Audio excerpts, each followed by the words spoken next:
Yo, this is Corner Watch. I'm on your corner watching the world turn while trying to earn. Genus the motherfucking penis. He definitely showed it today. Y'all thought he was gonna come out swinging, but motherfucker was built like a light switch.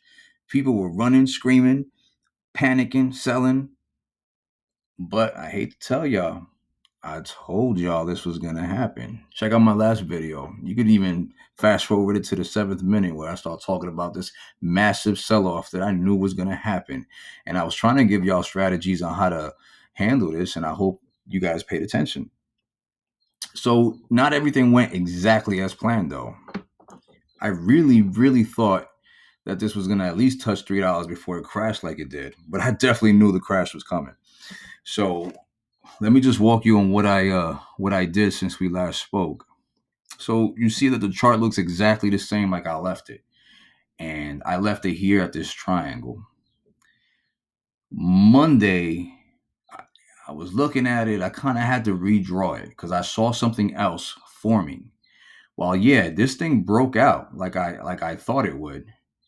It just didn't break out to the point that I thought it would. And which was sucked for me because I wanted to sell a whole bunch of $5 contracts on this level.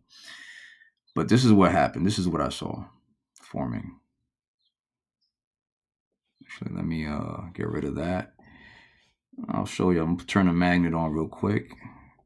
I saw another channel forming within the channel right here. And let me just clone it real quick.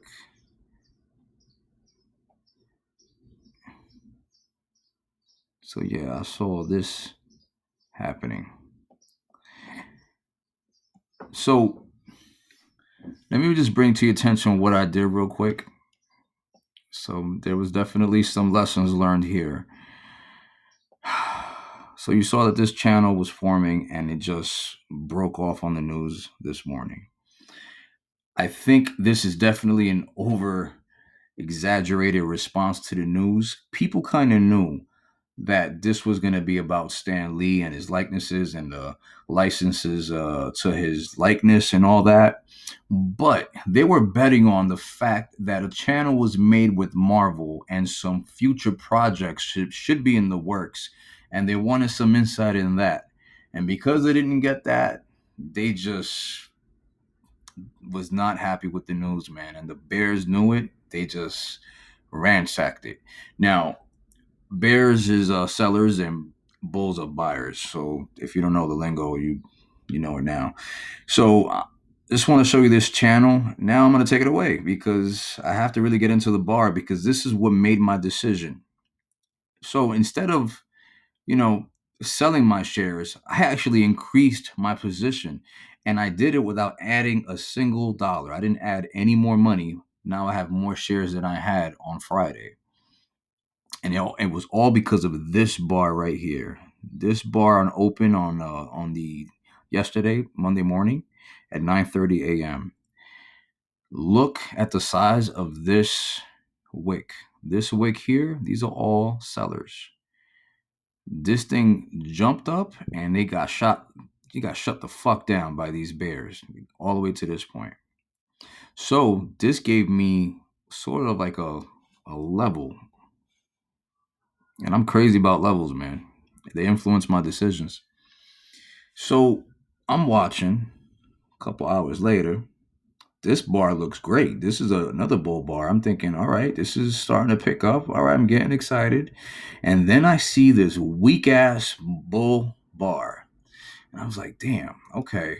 All right, maybe there's gonna be a pause. Maybe just more volume has to come in and more FOMO is gonna kick in about the news and all that. And this bar, the high of it was let me just move this out the way. It was at 276. Man, I wish I sold contracts here. I'd be lying to you if I did. I didn't sell any contracts here. But this level became important to me. When I saw this trading happening here, it dipped down here. Like the bears tried to really push the price down, and the buyers came in at this point, and this was where the buyers, the bulls, were winning. but it was an important level for me. So I said to myself, okay, man, if this bar comes down here to the level of this bar, I'm going to sell some contracts. And sure enough, it formed, this is called a double top. A double top. The buying climaxed.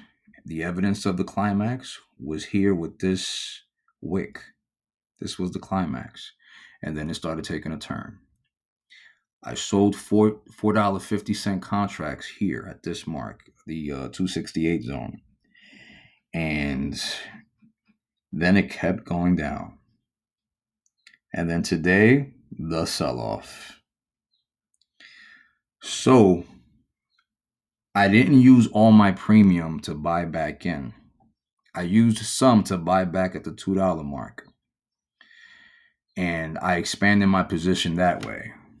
But yeah, the value of my shares did go down, but I have faith in this company. I think it's an over exaggerated response and it's gonna climb back up. Now let's talk about the climb back up. Because I'm gonna be real with y'all. Does not look good right now. Doesn't. And especially with ER like coming soon. ER could really turn this around though. Like if they just start getting into their trajectory, their revenue ideas. Like, I know they got Chiscom for public relations. They have ad supported content that should be bringing in some money, and plus this new Arnold Schwarzenegger show that's going to premiere on the 23rd. These are all good things. These are catalysts that are strong. But if they don't really capitalize on that in the ER and just really, I don't know, if there's nothing there that the investors could really hold on to, man, it's possibly another negative reaction is going to happen. So I'm keeping half of my premium for now. The other half, I did actually sell $2 puts here, and I added position like shares from that premium.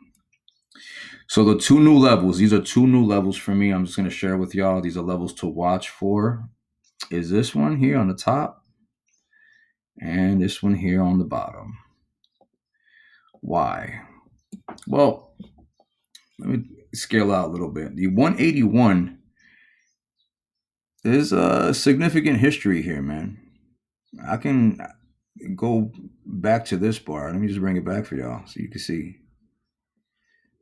You see, it's significant. This is a great support. Here is also significant. It's resistance, but it was also support. Not support, but it was definitely resistance. So I think what's going to happen now is that if you look at these bars, they're inside bars. And there's confusion about what the value of this company is because it's just going to go sideways for a little while. So I'm going to watch. I'm going to fill you in on where I think it's going. But right now, it's just going sideways. These are inside bars, inside being that it's inside this big ass bar right here. And it's, like I said, not looking great, especially with these moving averages about to cross, and ER also in the near future. I don't know, man. It's anyone's guess. But like I said, what you can do is sell contracts, expand your position. If you're long, definitely do so. And the last thing I want to tell y'all, man, is look, I work a 9 to 5. I know some of y'all guys are saying like, man, this is a double top right here. You could have just sold your shares and bought back around here instead of selling puts. I've been burned before, man. Unless I'm watching the screen, which I plan to do later on in my future because I love this shit. But right now, I work 9 to 5. I can't watch the screen like these other people can. So I feel safer and less risk selling contracts than I do buying puts or selling shares and then buying back again.